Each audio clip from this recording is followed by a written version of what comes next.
میری قسمت جگانے کو خدا کا نام کافی ہے، میری قسمت جگانے کو خدا کا نام کافی ہے، ہزاروں غم مٹانے کو خدا کا نام کافی ہے، شامل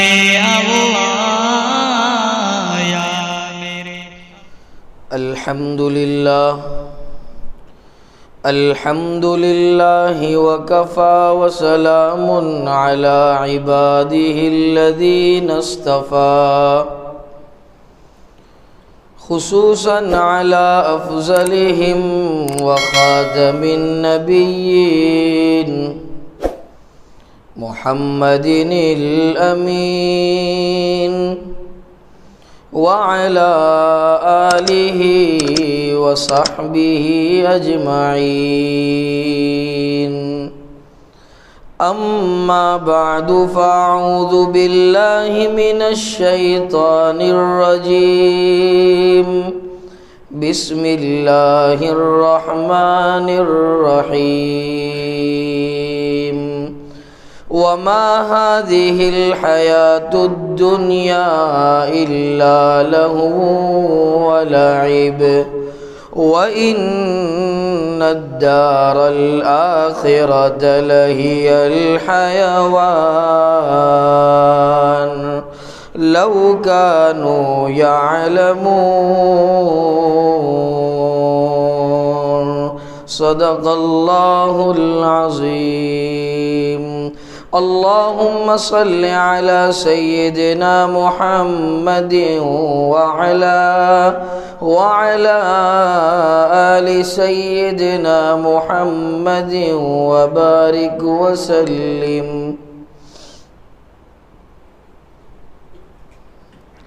قرآن کریم میں اللہ رب العزت نے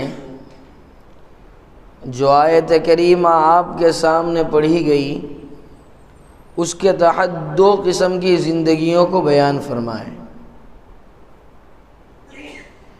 ایک تو دنیاوی زندگی کو بیان فرمائے اور نمبر دو پر اخروی زندگی کو بیان فرمائے. اور دونوں زندگی دنیاوی اور اخروی زندگی کو تعبیر بھی بڑی زبردست فرمائی. چنانچہ دنیاوی زندگی کو کھیل تماشا قرار دیا اور اخروی زندگی کو اصل زندگی اور اوریجنل زندگی قرار دی. اب دنیاوی زندگی اللہ رب العزت نے جب کلام اللہ میں فرما دیا کہ یہ کھیل تماشا ہے تو یہ اس بات کی دلیل ہے کہ اس کے پیچھے بقدر ضرورت پڑنا چاہیے اور باقی وقت اخروی زندگی کی تیاری میں لگانا چاہیے. لیکن ہمارا عمل، ہمارا فعل اس کے برخلاف. ہم نے دنیاوی زندگی کو اصلی زندگی اور مقصد حیات بنا رکھا اور اخروی زندگی کو بقدر ضرورت ہم نے جو ہے عمل میں لیا ہے. تو دنیاوی زندگی پر عمل کرنے کا کیا فائدہ؟ اس کھیل اور تماشے کی زندگی کو اپنا مقصد اور اپنا گول بنانے کا کیا فائدہ اور کیا نقصان؟ اور اخروی زندگی پر محنت کرنے کا کیا فائدہ اور کیا نقصان؟ اسے سمجھنا پڑے گا. تو سب سے پہلے تو آیت کریمہ کے ترجمے کو سمجھے. فرمایا وما هذه الحیات الدنیا الا لهو ولعب. دنیاوی زندگی کی سوائے کھیل تماشے کے کوئی حقیقت نہیں. وَإِنَّ الدَّارَ الْآخِرَةَ لَهِيَ الْحَيَوَانُ. اور اخروی زندگی یہی اصل زندگی ہے، یہی کامیابی اور کامرانی والی زندگی ہے. اب دنیاوی زندگی کے اندر اگر ہم نے بقدر ضرورت دنیا کو استعمال کیا اور باقی وقت کو آخرت کے لیے لگا دیا تو اس کا مطلب کیا ہے؟ اس کا مطلب یہ ہے کہ پورا دن مسجد میں بیٹھنے کو کہا جا رہا ہے؟ اس کا مطلب یہ ہے کہ سال ہا سال دعوت و تبلیغ میں لگانے کو کہا جا رہا ہے؟ کیا اس کا مطلب یہ ہے کہ برسوں خانقاہ میں گزارنے کو کہا جا رہا ہے؟ ہرگز یہ مطلب نہیں، بلکہ اس کا مطلب یہ ہے کہ زندگی کے ہر شعبے میں کتاب اللہ کے احکام کو اور طریقہ نبویہ کو ملحوظ رکھا جائے۔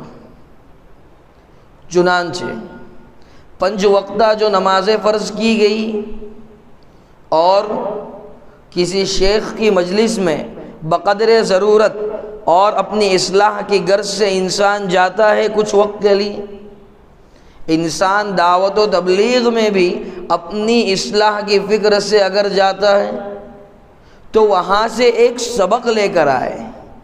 مدرسے میں پڑھا رہے ماں باپ اپنے بچے کو، تو وہاں سے ایک بچہ سبق لے کر آئے کہ اگر میں اسکول جا رہا ہوں تو مجھے ٹیچر کے ساتھ اور استاد کے ساتھ کیسی بات کرنی، اگر ٹیچر کے ساتھ اور استاد کے ساتھ اچھی بات کرتا ہے، اساتذہ اور مشائخ کا ادب اور احترام باقی رکھتا ہے اور اس کو ملحوظ رکھتا ہے، تب تو وہ کام تو دنیا کا کر رہا ہے لیکن فکر آخرت کی ہو رہی۔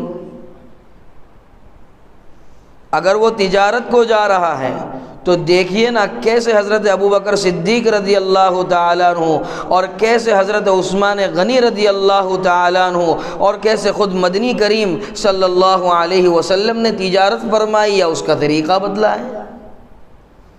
بظاہر دیکھنے سے تو یوں لگ رہا ہے کہ دنیا کما رہا ہے، لیکن اس دنیا کے پس منظر اگر دیکھا جاوے اور اس دنیا کو جو کما رہا ہے اس کی تہ میں جا کر دیکھا جاوے تو یہی حقیقت باہر آئے گی کہ یہ اپنی آخرت کی زندگی کی فکر کر رہا ہے۔ یہ رب کائنات کو، رب ذوالجلال کو جب وہ حساب لینے پر آئے گا تو اس کے فضل کے ساتھ ساتھ اس زندگی کو پیش کرے گا، تو ہو سکتا ہے اللہ رب العزت اپنے فضل سے اسے جنت الفردوس میں داخلہ نصیب فرمائے۔ چنانچہ وہ مائیں اور وہ ابا اور وہ اساتذہ جو اپنے بچوں کی تربیت کی فکر کرتے ہیں وہ بعض چیزوں کو اپنے ذہن میں رکھیں کہ دنیاوی زندگی جو کھیل تماشا قرار دی گئی تو دنیا کے کام تو کروائے لیکن اتنی ایمانداری سے کروائے اور اتنا قرآن اور سنت کو جو ہے سامنے رکھ کر کرایا جاوے کہ دنیا کے کام بھی ہمارے نیکی کے اور ثواب کے کام شمار ہو۔ ایک واقعے سے اس بات کو سمجھنا آسان ہوگا۔ حضرت خواجہ معین الدین چشتی سنجری اجمیری نور اللہ مرقدہ جب انہوں نے اجمیر سے دہلی کا سفر کیا تو واپسی پر اپنی والدہ ماجدہ سے عرض کیا حضرت کہ امی جان میرے ہاتھ پر 7.5 لاکھ لوگوں نے توبہ کی۔ ان کی والدہ نے فرمایا اس میں میرا بھی حصہ ہے، اس میں تم اپنا کمال نہ سمجھو۔ تو کہا بلا شبہ یہ سب آپ ہی کی کرم فرمائی اور آپ ہی کی دعاؤں کا جو ہے نتیجہ ہے، البتہ یہ جو جملہ آپ نے فرمایا کہ اس میں میرا بھی حصہ ہے، اس کی کچھ توضیح اگر والدہ فرما دیتی آپ تو یہ بڑی مہربانی ہوتی۔ چنانچہ ان کی والدہ محترمہ نے فرمایا کہ جب تم پیدا ہوئے اور جب سے تم نے دودھ پینا شروع کیا اور جب تک تم نے اپنا دودھ چھوڑا تب تک مجھے یاد نہیں کہ کبھی میں نے تمہیں بغیر وضو کے دودھ پلایا۔ یہ بچوں کے پیدا ہوتے ہی انہیں اس بات کی تعلیم دی اور ان کے جو ہے منہ کے اندر اور حلق کے اندر ایسا دودھ ڈالا جو ابھی سے اس بات کی دلیل دے رہا ہے اور گواہی دے رہا ہے کہ یہ دنیاوی زندگی تو ایک کھیل تماشا ہے۔ یہ جو تیری ماں تجھے وضو کر کے دودھ پلا رہی ہے، یہ جو حدث اصغر سے پاکی حاصل کر کے تجھے دودھ پلا رہی ہے، یہ تیری آخرت کی زندگی کی فکر کر رہی ہے کہ تو باوضو ہونے کی حالت میں دودھ پیے گا، اللہ اللہ تجھے جب نشو نما دے گا اس دودھ کے ذریعے تو تو ولی کامل بنے گا۔ آج جو تو ولایت کے ان مقامات پر حاضر ہے تو اس میں محض تیرا کمال نہیں، تیری ماں کا بڑا کردار رہا ہے۔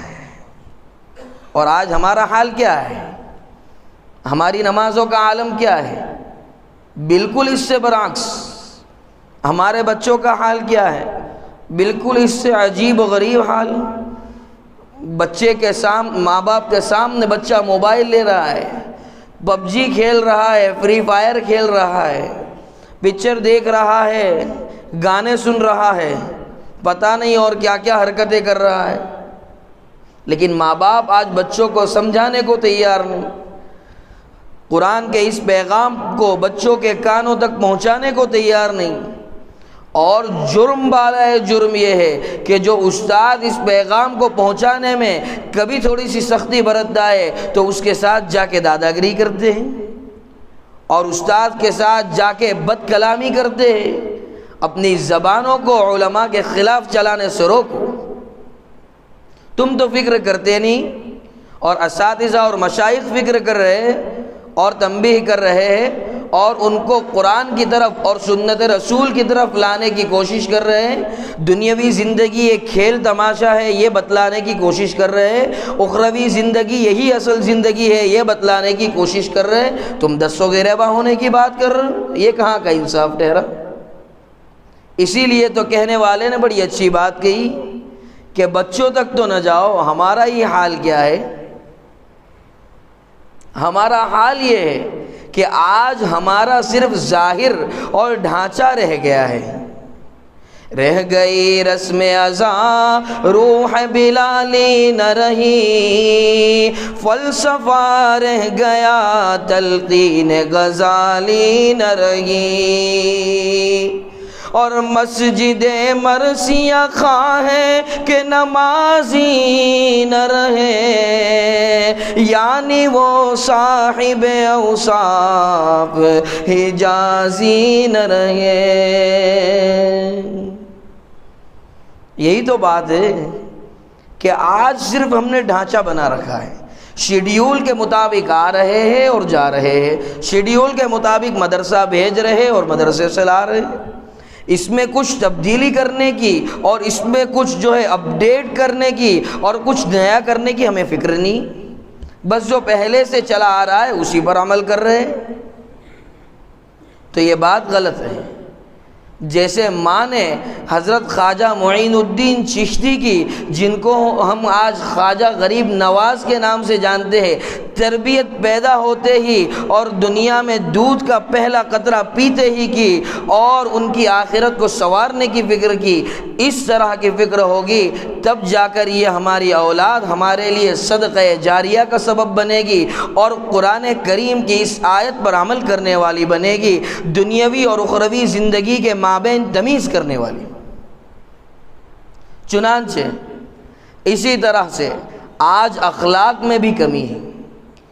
ہمارا اٹھنا، ہمارا بیٹھنا، ہمارا کاروبار پر جانا، ہمارا بڑوں کے ساتھ رویہ، ہماری چھوٹوں پر بیجا سختی و تنبیہ اس بات کا ثبوت دے رہی ہے کہ ہمارا اخلاقی معیار جو ہے گرا نہیں ہے بلکہ پیروں تلے رون دیا جا چکا ہے، اور اس سے بڑھ کر بھی اگر کہا جائے تو اسے قبرستانوں میں دفن کر دیا۔ اخلاق ہمارے اکابرین اور اسلاف کے کیسے ہوا کرتے؟ سیدنا شاہ عطا اللہ بخاری رحمت اللہ علیہ، ان کے واقعات میں لکھا کہ جو ہندو سماج کے لوگ ہوتے ہیں وہ لوگ اپنی سماج میں اور اپنی برادری کے اندر وہ دلت جو قوم ہوتی ہے انہیں اچھوت سمجھتے ہیں، جنہیں بھنگی کے نام سے ہم پہچانتے۔ اگر انہوں نے ہاتھ لگا لیا تو جا کے 7 مرتبہ غسل کرتے ہیں، انہوں نے اگر کچھ کہہ دیا وہ ان کو لے کر ساتھ میں کھانے بیٹھ گئے، گویا کہ انہوں نے ایک جرم عظیم کر لیا۔ چنانچہ حضرت ایک مرتبہ دعوت میں پہنچے، وہاں دلت قسم کا ایک بھنگی قسم کا آدمی کھڑا تھا۔ حضرت دسترخوان پہ تشریف فرما ہے۔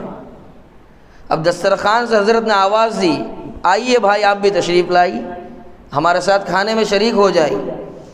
یہ اسلاف اور اکابرین کا طریقہ رہا ہے کہ اگر کسی کو دیکھ دے تو اسے اپنے ساتھ ملا لیتے ہیں، خوشی میں اور دنیاوی فائدے کے اندر، اخروی فائدے کے اندر۔ اہل اللہ کا یہ طریقہ اور مشائخ کی عادت رہی ہے کہ اسے اپنے ساتھ شریک کر لیتے۔ چنانچہ حضرت نے بلایا، لیکن حضرت کے بلانے پر اور آواز دینے پر خاموش رہا۔ دوسری مرتبہ جب حضرت نے فرمایا ارے بھائی آ جائیے، آپ کیوں نہیں آ رہے ہو؟ تو کہنے لگا حضرت میں کہاں اچھوت جات، میں نچلی جاتی کا، میں لو کیٹیگری کا اور لو کاسٹ کا آدمی ہوں، میں کہاں آپ کے ساتھ بیٹھ سکوں؟ جرم عظیم ہے یہ، میری اتنی حیثیت، میری اتنی وقات، میری اتنی اوقات نہیں کہ میں آپ لوگوں کے ساتھ ایک دسترخوان پر، ایک تھالی پر بیٹھ کر کھا سکوں۔ یہاں دیکھو اخلاق کا مظاہرہ فرما رہے حضرت امام بخاری رحمۃ اللہ علیہ۔ حضرت کھڑے ہو گئے دسترخوان سے، خود اس دلت اور بھنگی کا ہاتھ پکڑ کر اسے لائے اور دسترخوان پر بیٹھایا اور فرمایا حکمن کے کھاؤ۔ اب کھا نہیں رہے، کھاؤ، پھر کھا نہیں رہے۔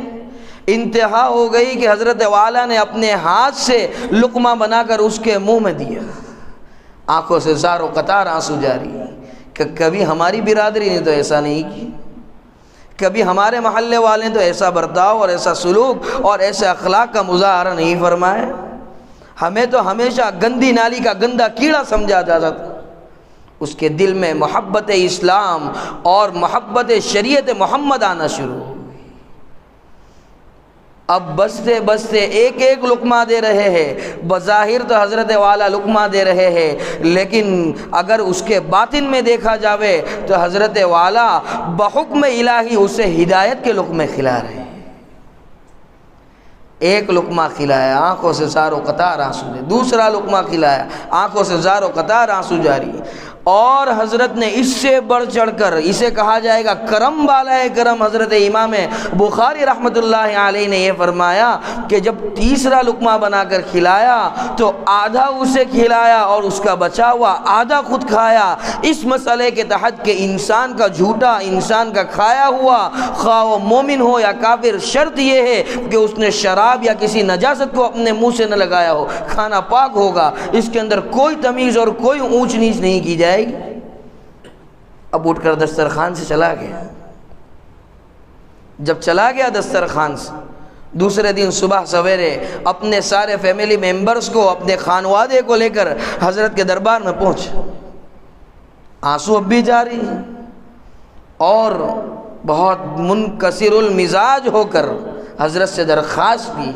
اس دلت نے، اس بھنگی نے، جو اب تک اسلام کو نہیں جانتا تھا اور اب بھی اسلام کو نہیں جانا ہے، صرف اس کے دل میں یہ آیا کہ جس محمد کی شریعت پر عمل کرنے والا اور جس خدا کے کلام کو پڑھنے والا انسان یہ ہو سکتا ہے اور اتنا رحم دل اور اتنا با اخلاق ہو سکتا ہے تو وہ محمد الرسول اللہ صلی اللہ علیہ وسلم، جس کا ایک ادنا سا امتی اس حال میں اور اس مقام پہ ہے، تو وہ محمد الرسول اللہ کس مقام پر ہو، اور اس محمد الرسول اللہ کے جو رب ہے، جو پروردگار ہے، جس کی طرف سرکار عالم صلی اللہ علیہ وسلم بلا رہے ہیں، اس پروردگار کے رحم دلی کا اور اس پروردگار کی ستاری کا عالم کی کہہ رہا ہے حضرت کے دربار میں آ کر کہ مجھے اور میرے خانوادے کو اسلام سے مشرف فرما دیجیے، اسلام کی دولت سے اور شیر اسلام کو ہمارے حلقوم میں ٹپکا دیجیے۔ اب حضرت نے کلمہ پڑھا دیا۔ یہ ہمارے اکابرین اور ہمارے اسلاف کے حسن اخلاق رہے کہ انہوں نے اخلاق کو اس طرح سے بتلایا غیر مسلموں کو اور مسلموں کو کہ وہ اپنا دین جو باطل ہے، جو برسوں سے ان کے آباء و اجداد اس دین پر رہے ہیں، ذلیل ہو کر بھی اس دین پر رہتے ہیں، لیکن ایک مسلمان نے اور ایک اللہ کی اور اس کے رسول کی ماننے والے نے رسول اللہ کے اخلاق کا مظاہرہ کیا، وہ دین اسلام میں داخل ہو گیا، اللہ کو ایک ماننے پر مجبور ہو گیا، کلام اللہ کی تلاوت کرنے پر مجبور ہو گیا، اور اپنے آپ کو ایک ادنا سے جو ہے محمد الرسول اللہ صلی اللہ علیہ وسلم کے امتی کے ہاتھ میں ہاتھ دینے پر مجبور ہو گیا۔ یہ ہے اسلام کی دعوت، یہ ہے دین کی دعوت۔ اور ہمیں اپنی اولاد کو، ہمارے خانوادے کو، اپنے چھوٹے بھائیوں کو، اپنے فیملی ممبرز کو ان تمام چیزوں سے آگاہ کرنا پڑے گا اور ان تمام چیزوں کو بتلانا پڑے گا۔ اور اس کے لیے شرط اول یہ ہے کہ ہم اپنے آپ کو سدھاریں، ہم اپنے آپ کی سب سے پہلے اصلاح کریں۔ ہم خود نماز پڑھتے نہیں اور ہماری اولاد سے توقع رکھتے ہیں کہ وہ 5 وقتہ نماز کا پابند ہو جائے۔ ہم خود روزہ رکھتے نہیں، اہلیہ محترمہ کو جبراً داروغہ کے انداز میں کہہ رہے روزہ رکھنا پڑے گا۔ ہم سے خود سے نوافل اور تہجد ہوتی نہیں، ہم سے خود سے یا غنی یا مغنی یا رزاق کا ورد ہوتا نہیں، لیکن نوٹ پانی اور مال پانی کے چکر میں بیوی کو بٹھاتے کہ 1000 مرتبہ جہاں تک یا رزاق کو نہیں پڑھا تجھے سونے کی اجازت نہیں۔ تو دیکھیے اللہ کی عادت یہ نہیں رہی ہے کہ جہاں تک تم نیک نہ ہو جاؤ تمہاری اولاد نیک ہو جائے۔ البتہ قبضۂ قدرت میں یہ بات ضرور ہے کہ تم اگر نیک نہ ہو تو تمہاری اولاد نیک ہو جائے۔ البتہ شاذ کالمعدوم، یعنی جو چیز کبھی کبھی پائی جاتی ہے گویا کہ وہ نہ ہونے کے درجے میں ہوتی۔ اسے یوں سمجھیے کہ ایک شخص ہمیشہ چوری کرتا ہے اور ایک مرتبہ اس نے چوری نہیں کی، کوئی چیز اسے ملی اور اس کے مالک کو ڈھونڈ رہا ہے، لوگ اسے ماریں گے اسی لیے کہ کبھی کبھی پایا جاتا ہے کہ حضرت والا نے چوری نہیں کی۔ اسی طرح سے یہ قاعدہ اور یہ ضابطہ اور یہ اصول ہے کہ قبضۂ قدرت میں تو یہ بات ہے خداوند تبارک و تعالیٰ کے کہ باپ نیک نہ ہو اور باپ جو ہے طاعت نہ کرنے والا ہو اور بیٹے کو اللہ رب العزت زمانے کا ولی یہاں تک کہ نبی بنا دے۔ البتہ عادت اللہ یہ نہیں رہی ہے کہ جب تک تم ایمان پر اور ہدایت پر نہ آ جاؤ تمہاری اولاد کو ہدایت نہیں۔ چنانچہ آزر یہ محض بت پرست ہی نہیں تھے، بت فروش بھی تھے۔ حضرت ابراہیم علیہ السلام کے والد، لیکن میں نے کہا نا قبضۂ قدرت میں یہ بات ہے کہ انہوں نے تو ساری زندگی بت پرستی کی اور بتوں کو بیچا، اس کا بزنس کیا، اس کا کاروبار کیا، لیکن اللہ رب العزت نے اسی آزر کے گھر میں اپنا خلیل پیدا فرمایا۔ اس جلیل نے اپنے ہی خلیل کو اپنے دشمن کے گھر میں پیدا فرمایا۔ یہ عادت اللہ نہیں، یہ قبضۂ قدرت میں ضرور ہے۔ اور اس کے برعکس نوح علیہ السلام کو دیکھیے، یہ عادت اللہ نہیں ہے کہ اللہ رب العزت نیک لوگوں کے گھر میں جو ہے بیکار اولاد کو پیدا کرے، لیکن یہ اس کے قبضۂ قدرت میں ہے کہ کوئی مصلحت کی وجہ سے اور کوئی جو ہے اس کے اندر حکمت کی وجہ سے نیک لوگوں کے گھر میں بھی بیکار اولاد اور بدتمیز اور نافرمان اولاد پیدا ہو جاتی ہے۔ اسی طرح سے حضرت آدم علیہ السلام کو بھی اللہ رب العزت نے 2 قسم کی اولاد عطا فرمائی۔ ایک جگہ فرما بردار بیٹا عطا فرمایا آزر کو، ایک جگہ نافرمان بیٹا عطا فرمایا اللہ رب العزت نے نوح علیہ السلام کو، اور ایک جگہ اللہ رب العزت حابیل اور قابیل کو جمع فرما رہے ہیں۔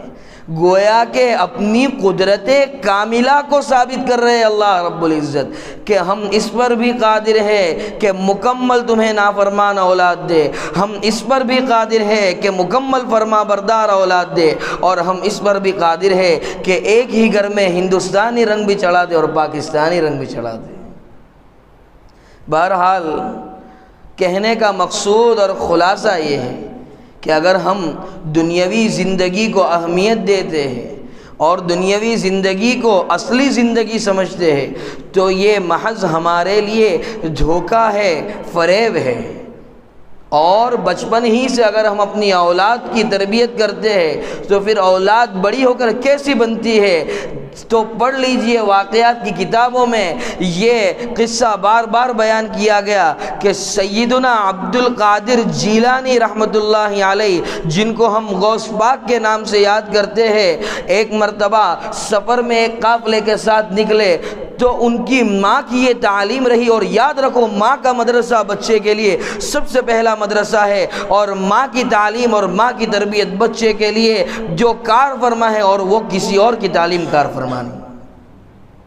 بہرحال عرض یہ کر رہا تھا، جب وہ سفر کے لیے نکلے تو ان کی والدہ نے فرمایا بیٹا جان پر آ پڑے، جان کے لالے پڑ جائے، اپنی عزت و آبرو کے لالے پڑ جائے، لیکن کسی حال میں جھوٹ نہ کہنا، اپنی زبان سے سنت رسول اور حکم الہی کے خلاف کوئی کام نہ کرنا۔ ایسا ہی ہوا۔ دوران سفر جو ہے قطاع طریق، راستے کے ڈاکوؤں نے روک لیا قافلے کو۔ اب روکا، سب کی چیکنگ کی گئی، سب کا انسپیکشن کیا گیا، سب کو لیا گیا کسٹڈی کے اندر اور سب کو ریمانڈ پہ لیا گیا۔ جس کے پاس جو تھا جو نہ تھا وہ اپنی جگہ، جس نے کہا نہ کہا اپنی جگہ۔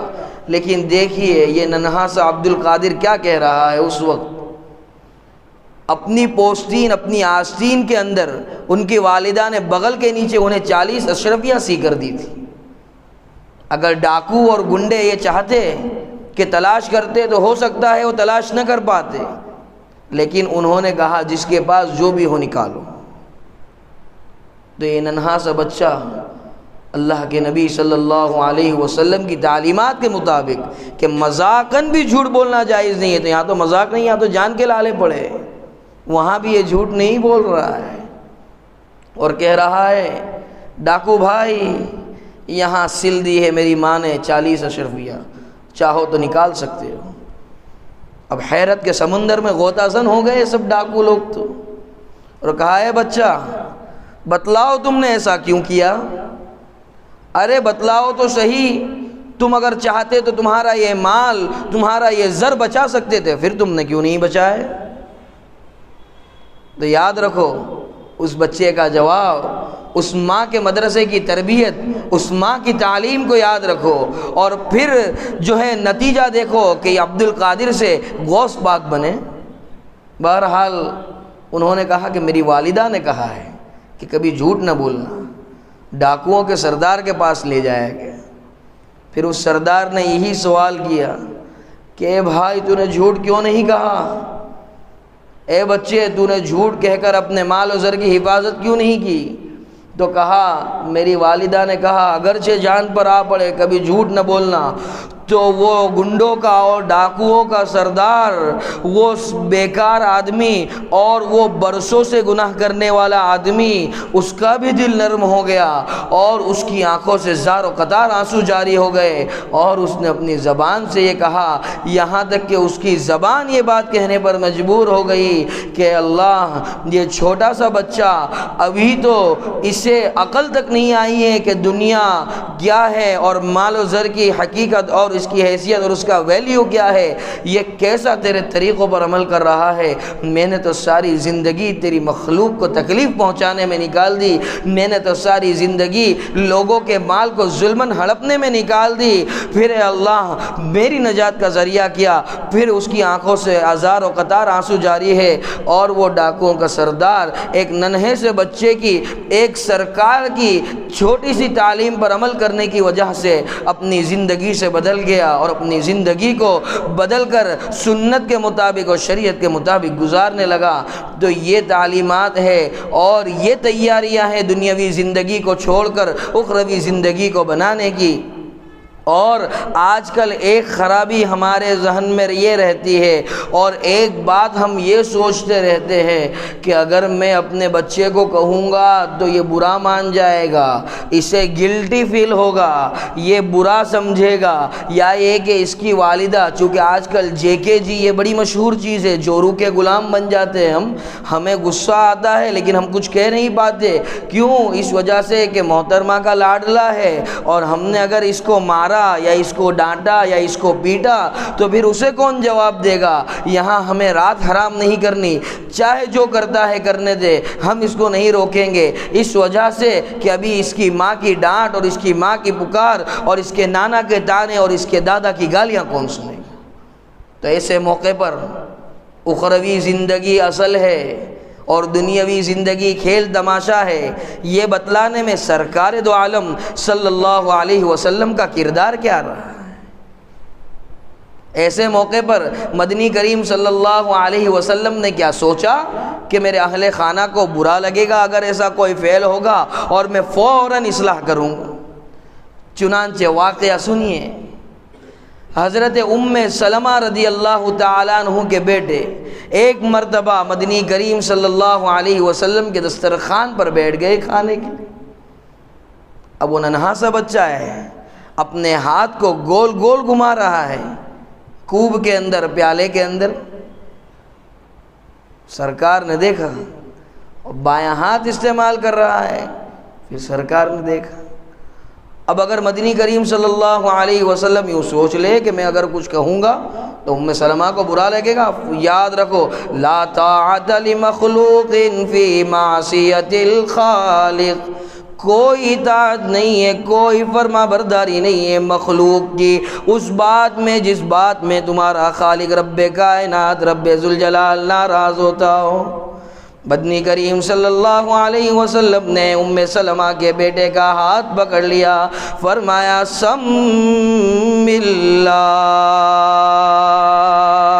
بسم اللہ پڑھ کر کھایا کرو، کل بیمینک وکل مما یلیک، اپنے دائیں ہاتھ سے کھاؤ اور اپنا کھانا اپنے سامنے سے کھاؤ۔ کوئی پرواہ نہیں کی سرکار نے، کوئی ناراضگی کا خوف اور خطر نہ رکھا، کوئی پرواہ نہیں ہے ام سلمہ کی۔ ام سلمہ کی محبت سرکار کے دل میں بجا ہے، لیکن جہاں رب ناراض ہے وہاں ام سلمہ کو بھی اللہ کے نبی صلی اللہ علیہ وسلم نے نہ دیکھا۔ یہی تو اصل ہے۔ اور ایسے ہی شاعر نے نہیں کہا، جب بھی ذکر رسول ہوتا ہے رحمتوں کا نزول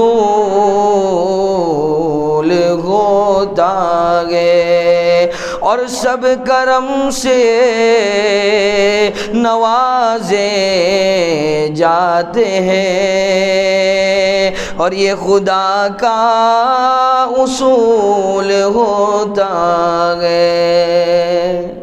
یہ ذکر رسول ہو رہا ہے، یہاں ہم تمام انشاءاللہ کرم سے نوازے جا رہے ہیں، اور یہ اصول خداوندی، اور خدا اپنے اصولوں سے نہیں ہٹتا۔ یاد رکھو، اپنی اولاد کی تربیت، اپنے ماں باپ کی حکمت سے تربیت، اگر وہ کوئی جگہ غلط ہے اپنے بھائی بہنوں کی حکمت سے تربیت، اور یہ جو چند موٹی موٹی باتیں ہیں کہ اخلاق کو اپنی زندگی کا اوڑھنا اور بچھونا بناؤ، جھوٹ سے اگرچہ مذاقن ہو اپنے آپ کو بچاؤ، کسی کو چھوٹا اور کسی کو ذلیل اور حقیر مت سمجھو، اور اپنے آپ کو سمتھنگ اور اپنے آپ کو صوفی سن لائٹ اور اپنے آپ کو بڑا مت سمجھو۔ یہ بمبئی کے شیطانوں کی اقتدا مت کرو۔ ابھی کچھ دنوں پہلے ایک شیطان کا بیٹا، چھوٹا شیطان، اسے ڈرگز اور ہیروئن اور جو ہے افیون کے کیس کے اندر اور براؤن شوگر کے کیس کے اندر جیل میں لے جایا گیا۔ ہمارے نوجوان لرز اٹھے تو کیوں حضرت خبیب رضی اللہ تعالیٰ عنہ کو جب قید کیا گیا نہیں تمہارا کلیجہ لرز اٹھا؟ کیوں حضرت بلال حبشی رضی اللہ تعالیٰ عنہ کی پیٹھ پر جب کوڑے برسائے گئے کیوں تمہارا کلیجہ جب نہیں لرزا؟ کیوں حضرت عثمان غنی رضی اللہ تعالیٰ عنہ کو جو ہے وار کر کے شہید کیا گیا تب ہمارا کلیجہ نہیں لرزا؟ کیوں ہندان حمزہ کا کلیجہ چبایا تب ہماری آنکھوں سے آنسو جاری نہیں ہوئے؟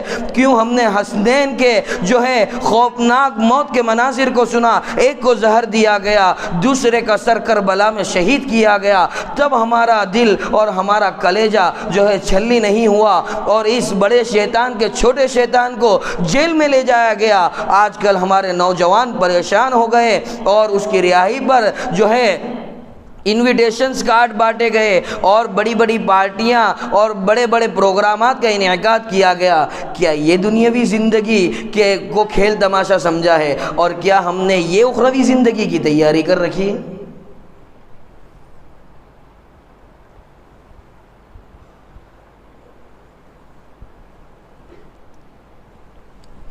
اس وجہ سے کہا جاتا ہے اگر قرآن پر نظر ہوتی تو کبھی اس قسم کی ہمارا نوجوان حرکت نہ کرتا، قرآن پر نظر ہوتی تو ذکر حسنین پر آنسو جاری ہوتے، اور ذکر شیطان پر جو ہے ایسا غصہ اور ایسا تیش آتا کہ اسے 2 تماچے مار دے اگر سامنے آئے۔ جس دور پہ نازا تھی دنیا اب ہم وہ زمانہ بھول گئے، دنیا کی کہانی یاد رہی اور اپنا فسانہ بھول گئے۔ آئینے میں منہ دیکھتے ہو تو طریقہ سرکار دکھنا چاہیے، لیکن آئینے میں منہ دیکھتے ہو تو طریقہ سرکار تو دور دور تک نظر نہیں آتا، چکنے چٹ ہو جاتے ہیں، نہ عورت ہے نہ مرد ہے، گویا ثابت ہوا مخنث ہے۔ اور دل میں جو داغ ہے وہ نہیں دکھتے، چہرے پر تو برابر جا کے حجام کے یہاں بلیچ کراتے، دیکھو یہ ایک بال یہاں پر رہ گیا، اسے ہٹاؤ بالکل، دیکھو آپ نے یہاں سے جو چہرہ دبایا یہاں سے تھوڑا اوپر لگ رہا ہے، اسے بالکل نیچے کرو، بالکل لیول میں ہونا چاہیے، یہ سب دکھتا ہے، لیکن دل لیول میں نہیں ہے، اس کا کیا کرنا؟ دل کی دنیا بدل گئی ہے اور دل کی دنیا اجڑ گئی ہے، اس کا کیا کرنا؟ اس کی ہمیں کوئی فکر نہیں۔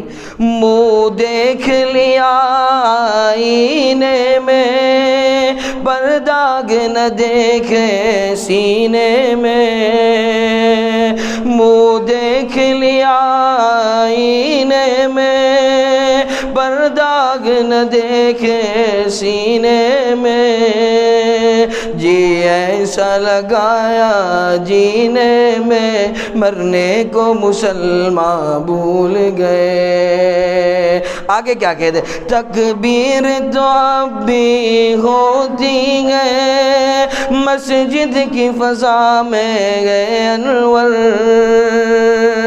جس ضرب سے دل گل جاتے گئے وہ ضرب لگانا بھول گئے۔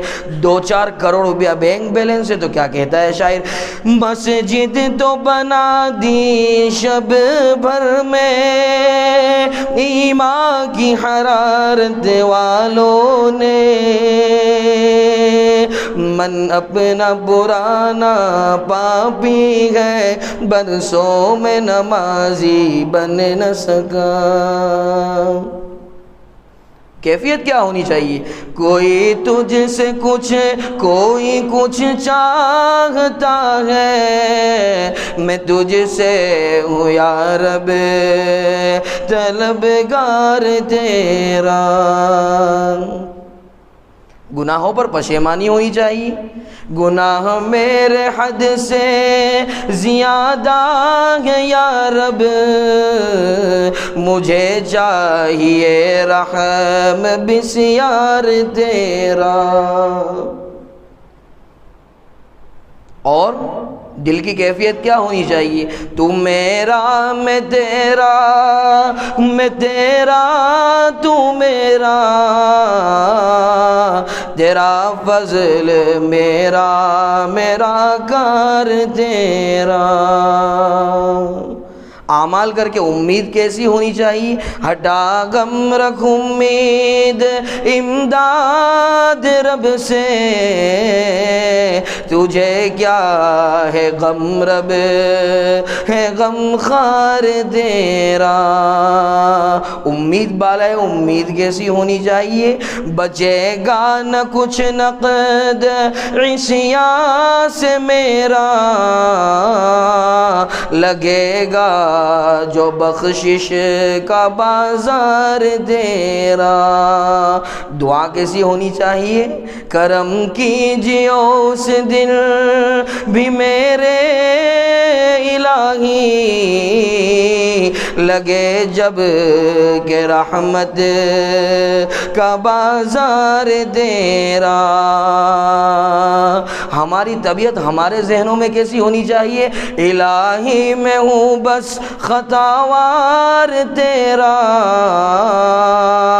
دعا کیا ہونی چاہیے؟ مجھے بخش ہے نام غفار تیرا۔ دنیاوی زندگی کی حقیقت کیا ہے؟ جس کو کھیل تماشا کہا گیا اس کی حقیقت کیا ہے؟ اس کو قرآن نے غد سے تعبیر کیا ہے۔ قرآن نے کہا ہے کہ اخروی زندگی میں جب تم کو پوچھا جائے گا کہ تم نے کتنا وقت گزارا تو تم کہو گے کہ کل دنیا میں تھے آج آخرت میں. اس کو ہم نے اتنا ویلیو دیا ہے. پہلے بچپن نے تجھ کو ہی برسوں کھلایا، جوانی نے پھر تجھے کو مجنوں بنایا، بڑھاپے نے آ کے کیا کیا ستایا،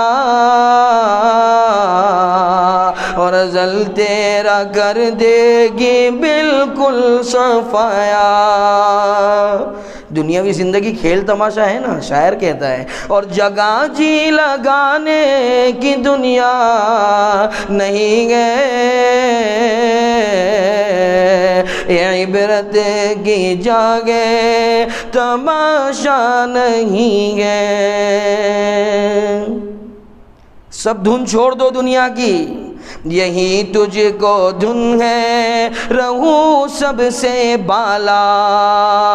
وہ زینت نرالی، وہ فیشن نرالا، اور جیا کرتا ہے کیا یوں ہی مرنے والا.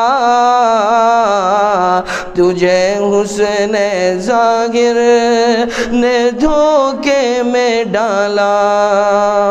ایسے بال بناتا ہے، ایسے بال بناتا ہے، اوپر سے کھڑے رکھتا ہے کانٹے جیسے، سب معلوم ہوتا ہے 1400 وولٹ کا کرنٹ لگاؤ. یہ دنیاوی زندگی کی حقیقت ہے. کل ویوں ویوں کر کے روتے تھے، آج کسی کے پیچھے عاشق ہو گئے اور اس نے آ کے بال سفید کر دیے ایک ہی مہینے کے اندر. یہ ہے دنیاوی زندگی. اب اللہ رب العزت نے جیسا کہ حضرت مولانا نے فرمایا عقل سلیم دی ہے کہ اللہ کے قبضے قدرت میں یہ بات نہیں تھی کہ سب کو اپنا پیروکار اور فرما بردار بندہ بنا دیتے. وَلَوْ شَاءَ اللَّهُ لَجَعَلَهُمْ أُمَّةً وَاحِدَةً، اگر اللہ چاہتا تو تم میں سے ہر ایک کو ایک امت بنا دیتا. اللہ نے کیوں ایک امت نہیں بنایا؟ آسان تفسیر جو حضرت مولانا خالد سیف اللہ رحمانی دامت برکاتہم العالیہ کی ہے، اس میں حاشیہ دے کر حضرت نے برائے تفسیر اس آیت کے تحت بات کو لکھا. اللہ رب العزت نے کسی کو بڑا بنایا، کسی کو چھوٹا بنایا، کسی کو مسلم بنایا، کسی کو ہندو بنایا. تو اللہ نے تو مسلمان ہو یا غیر مسلم ہو عقل سلیم دی ہے نا. اللہ نے اپنی قدرت کاملہ کے مظاہر پیش کیے ہیں، اسے دیکھ کر تم کیوں فیصلہ نہیں کر پاتے؟ تمہیں جب گیہوں کا دانہ دیا جاتا ہے، تمہیں جب چاول کا قطرہ دیا جاتا ہے تو تم کیا سوچتے ہو کہ یہ اناج ہے؟ تمہیں جب شراب پیش کیا جاتا ہے تو تم سوچتے ہو شراب ہے؟ کھانے پینے میں تمیز کر پاتے ہو؟ ایک بت جو اپنی ناک سے مکھی تک نہیں ہٹا سکتا اسے معبود مانتے ہو، اور ساری کائنات کو یہاں تک کہ سورج اور چاند کو گرہن لگانے والے پر ایمان نہ لانا اور اسے تسلیم نہ کرنا، یہ تجاہل عارفانہ ہے. یہ تمہارا جہل ہے. ایک ہوتا ہے جہالت اور ایک ہوتا ہے تجاہل عارفانہ. جہالت کا مطلب یہ ہے کہ مثلا مولوی سہیل کو یہ نہیں معلوم کہ یہ موبائل ہے. میں اگر انہیں بتاؤں دیکھو یہ موبائل ہے، یہ واٹس ایپ ہے، یہ میسنجر ہے، یہ فیس بک ہے، یہ انسٹاگرام ہے، اور پتہ نہیں یہ یوٹیوب ہے، اور پتہ نہیں تمام شیاطین اس میں ہیں، خلاصہ کلام یہ نکلا. تو مولانا جانتے نہیں تھے. ہاں جی بالکل صحیح فرمایا، درست فرمایا حضرت آپ نے.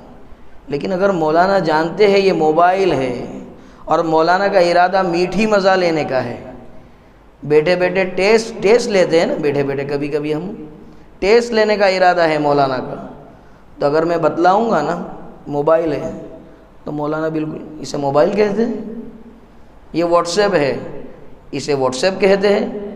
تو بس اس آیت میں اسی کو اللہ رب العزت بتا رہے ہیں کہ اگر ہم چاہتے تو ایک امت بنا دیتے، لیکن ہم نے نہیں بنایا. اور ہم نے جو کہا ہے نا تسمیہ کے اندر الرحمن اور رحیم، الرحمن الرحیم، ایک رحم خاص ہے اور ایک رحم عام ہے. جو خاص رحم ہے وہ تو آخرت میں ملنے والا ہے، لیکن جو عام رحم ہے وہ ہم اپنے تمام بندوں کو دیں گے. ہم غیر کو بھی چاول کا دانہ کھلائیں گے، ہمارے ماننے والے کو بھی کھلائیں گے۔ بسا اوقات ماننے والوں سے زیادہ نہ ماننے والوں کے پاس بڑھ جاتا ہے۔ اور اسی آیت میں نیچے یوں لکھا اللہ رب العزت نے، قرآن کی ایک آیت ہے کہ اللہ نے بعض کو بعض پر فضیلت بخشی لیکن ہمیں اس کا اختیار نہیں۔ وہ کیوں؟ حضرت والا نے یہ بھی تحریر فرمایا کہ ہم تو لینڈ لارڈ آدمی ہیں، کروڑ پتی ہے، لیکن وہ انسان جو بھنگی ہے، جو نالی صاف کرتا ہے، وہ انسان جو باربر ہے، سیلون چلاتا ہے، بال کاٹتا ہے، اگر اس کو نہ رکھ دے تو تمہارا کام ختم نہیں ہوتا۔ ہم نے بعض کو بعض پر فضیلت دی تاکہ تم میں کا ایک دوسرے سے کام لیتا رہے۔ حجام کا کام تم نہیں کر سکتے اور تمہارا بزنس حجام نہیں کر سکتے، بنگی کا کام تم نہیں کر سکتے، تمہارا کام بنگی نہیں کر سکتے۔ تمہارا بزنس بنگی کو سونپ دیا جائے، لاکھ کے 12 کرے گا، اور تم نے بھنگی بزنس شروع کر دیا، جتنے کسٹمر تھے دیکھ کے ریفو ہو جائیں گے، غائب ہو جائیں گے کہ یہ انہوں نے کیا نیا دھندا شروع کیا ہے۔ سمجھ میں آیا؟ اللہ رب العزت نے انسانوں کی کیٹیگریز اور طبقات اسی وجہ سے بنائے ہیں تاکہ انسان آپس میں ایک دوسرے سے جو ہے کام لیتے رہے، خدمت لیتے رہے۔ اور آخر ایک بات کو کہہ کر اپنی بات کو ختم کروں گا، اللہ نے جو فرمایا کہ دنیاوی زندگی کھیل تماشا ہے اور اخروی زندگی اصل زندگی ہے، تو اس کا تھرمومیٹر اور اس کا وزن کاٹا کیا ہے؟ خود اللہ قرآن میں بیان فرماتے، فرمایا والوزن یومئذ الحق، روز محشر وزن ہوگا، اعمال تولے جائیں گے۔ اس میں دماغ نہ لڑاؤ کہ وزن کانٹا کیسا ہوگا، پلڑا کیسا ہوگا۔ مختلف اقوال ہے، مختلف تفاسیر کی ہے مفسرین نے، البتہ بہترین تفسیر کی ہے حضرت مولانا خالد سیف اللہ صاحب نے۔ لکھا آیت کے ضمن میں وزن ہوگا، تم اپنے ذہن میں اناج کے وزن کانٹے کو رکھتے ہو، تم اپنے ذہن کے اندر بڑی بڑی لوری اور ٹرک کے وزن کانٹے کو رکھتے ہو، اور تم اپنے ذہن میں سونے چاندی کے وزن کانٹے کو بھی رکھتے ہو۔ 1 گرام سونا اسی کانٹے میں تولا جائے گا، اناج کے کانٹے میں نہیں تولا جاتا۔ اگر ٹرک کو اناج کے کانٹے پہ لاد دیا جاوے، اس کا نام و نشان مٹ جائے گا، صفحہ ہستی سے مٹ جائے گا۔ تو وہاں اللہ رب العزت اعمال کو جو تولیں گے اور جو ناپیں گے، تو اللہ رب العزت اپنی قدرت کاملہ سے اور اپنے ایک جو ہے پر حکمت وزن کانٹے سے ناپیں گے۔ اور ایک اعتراض ہوا، کیا اللہ کو ہمارے وزن تولنے پڑیں گے؟ کیا اللہ کو دیکھنا پڑے گا کہ ہم نے دنیاوی زندگی کو جو کھیل تماشا قرار دیا تو اس نے اس پر عمل کیا، اسے کھیل تماشا سمجھ کر بقدر ضرورت اپنی زندگی میں لایا اور اصلی زندگی کی جو ہے فکر کی ہے یا نہیں؟ تو اس کے ضمن میں بھی یہ لکھا کہ اصلی زندگی اور کھیل تماشے والی زندگی کو جو تولا جائے گا، اللہ کے یہاں علم ہے اس بات کا کہ تم نے آخرت کو ترجیح دی تھی یا دنیا کو، لیکن حجت تام کرنے کے لیے اللہ رب العزت تمہارے اعمال کو تولیں گے، جانچیں گے اور ناپیں گے۔ والوزن یومئذ الحق فمن ثقلت موازینہ فاولئک هم المفلحون، جس کا پلڑا بھاری ہوگا، جس کے اعمال وزنی ہوں گے، ہم المفلحون، وہ کامیاب ہو گئے، وہ لینڈ لارڈ بن گئے، وہ بنگلے کی چابی انہیں دے دی جائے گی جس کا نام جنت ہے، جس کو انگریزی میں پیراڈائز کہا جاتا ہے۔ اس کے برخلاف وہ لوگ ومن خفت موازینہ فاولئک الذین خسروا انفسهم بما كانوا بآیاتنا یظلمون، جس کا وزن کانٹا ہلکا ہوگا، ہمارا فضل ہوا تو معاف کر دیں گے اور ہمارا فضل نہ ہوا تو پھر جہنم اس کے ٹھہرنے کی جگہ ہوگی۔ یہ زیادتی ہماری طرف سے نہیں، یہ ظلم اور یہ زیادتی اور یہ اپنے پیر پر کلہاڑا اس نے خود اپنی ذات سے مارا ہے۔ بس انہی گزارشات پر آج کی بات کو ختم کرتے ہیں۔ خلاصہ کلام اور خلاصہ ان تمام باتوں کا یہ نکلا کہ ان تمام چیزوں سے ایک ہی بات ہماری نظر میں رہنی چاہیے کہ دنیاوی زندگی یہ کھیل تماشا ہے، تو ہم تمام قسم کے گناہوں سے رک جائیں گے، اور اگر اخروی زندگی کی ہم تیاری کریں گے تو پھر اللہ رب العزت کی جانب سے کامرانی اور فلاح اور کامیابی ہمارا مقدر ہوگی۔ وآخر دعوانا عن الحمد للہ رب العالمین۔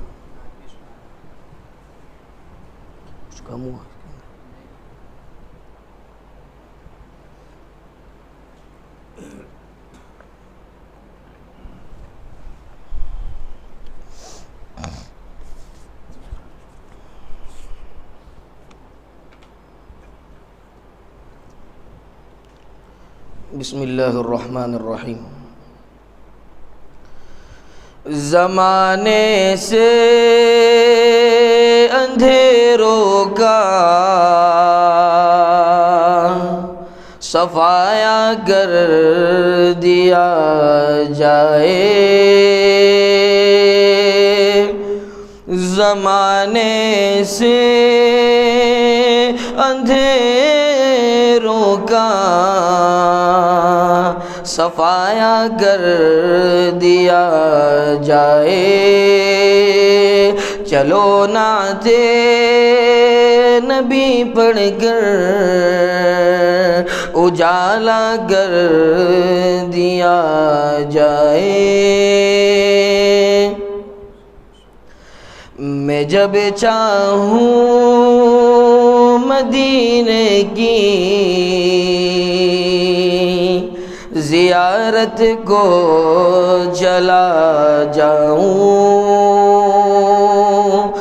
میں جب چاہوں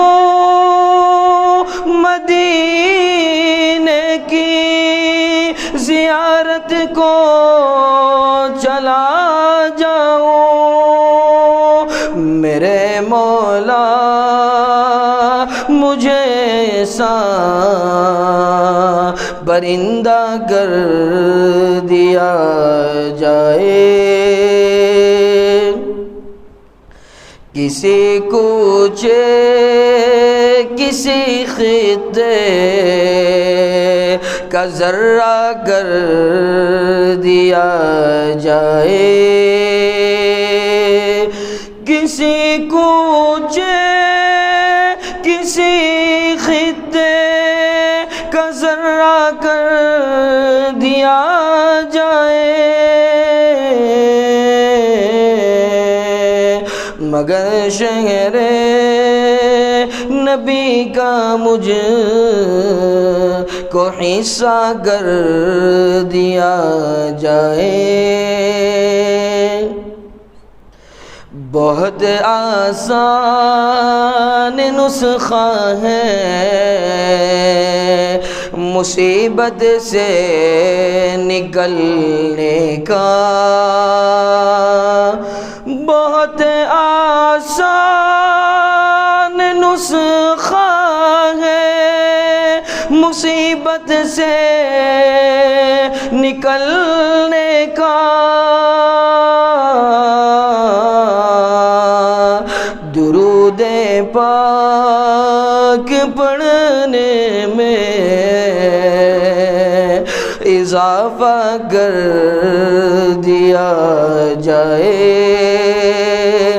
زمانے سے اندھیروں کا صفایا کر دیا جائے، چلو نعت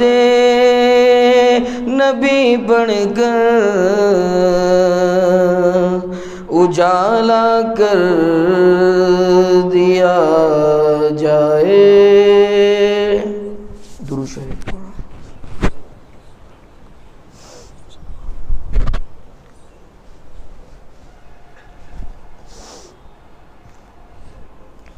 بسم اللہ الرحمن الرحیم۔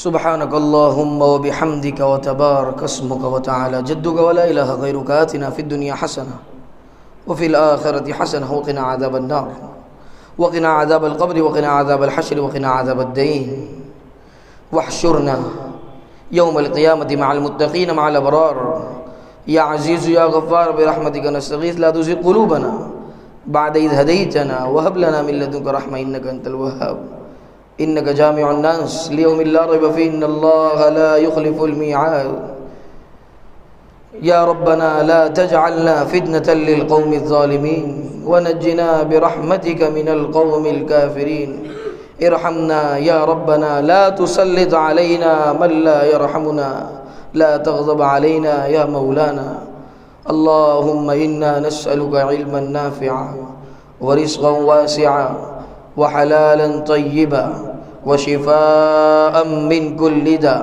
وأعمالا متقبلا وجسما عاملا ولسانا ذاكرا وقلبا ذاكرا ولسانا شاكرا وقلبا شاكرا وتوبة قبل الموت وراحة عند الموت ونجاة بعد الموت فتقبل الله منا يا رب العالمین۔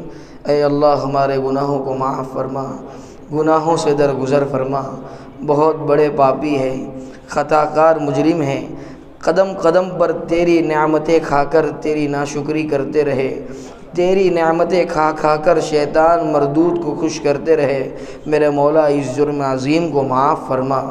میرے مولا ایک تیرا ہی تو سہارا ہے، بتا تو معاف کر دے گا تو تیری شان میں کوئی کمی نہیں آئے گی مولا، لیکن ہم سے گندی نالی کے گندے کیڑوں کی بگڑی بن جائے گی۔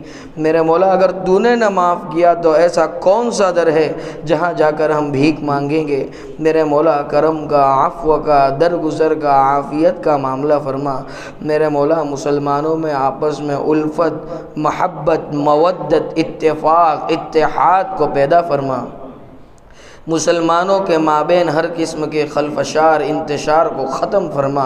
میرے مولا ہر قسم کے اختلاف کو ختم فرما۔ میرے مولا قدم قدم پر تیری نصرت شامل حال فرما۔